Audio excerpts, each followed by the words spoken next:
wij heten de slagerwerkgroep Zijn Koop en wij gaan hier vanavond spelen. Nou, dat wordt wel een geweldige optreden.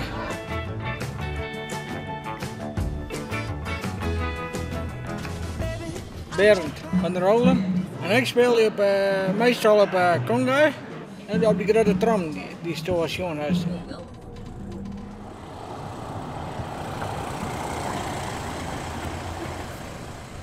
Ik ben Wouter Wobbers en ik speel djembe. En ik? Wij moeten 8 keer spelen. Nou, we gaan zo ons nieuwe nummer doen, dat heet Carnaval Riero. En we gaan de lambada doen en we gaan ook een stuk doen met Joris, die speelt doedelzak.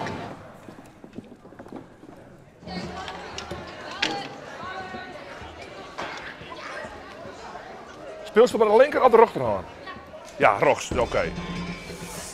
En hebben we hem nou ook een dirigent of iemand die hem les houdt? Ja, dat is Douwe Bouma. Die geeft ons les. En wij repeteren om de 14 dagen. Dan gaan we naar muziek zetten waar we gewoon net waren.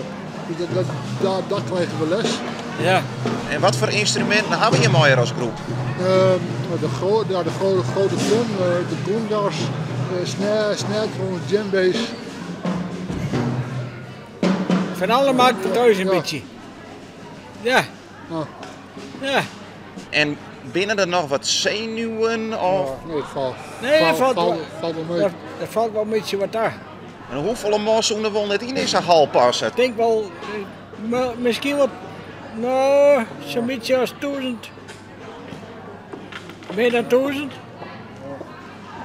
Wat denkst u trouwens? Nou, zo. Het is wel groot. Ja, mega groot, denk ik. Goeie alweer, had je er wat zin aan? Dat vind ik helemaal fantastisch. En wij zijn slagwerkgroep Zijn Koop van Slagerstelling Talent. Voordat we beginnen, lijkt het leuk om even de drummers aan je voor te stellen. Dat is op een tromperen van der Molen. Dat is op het djembe, Wouter Wobbers.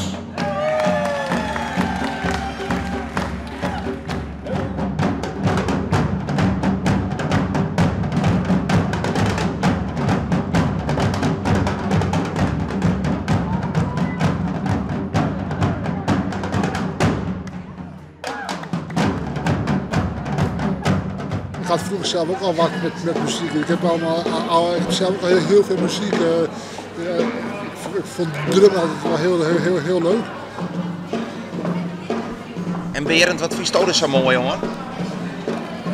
De sfeer die is zo mooi uitbrengt. Gewoon dat vriendelijke sfeer die wij op de kennen.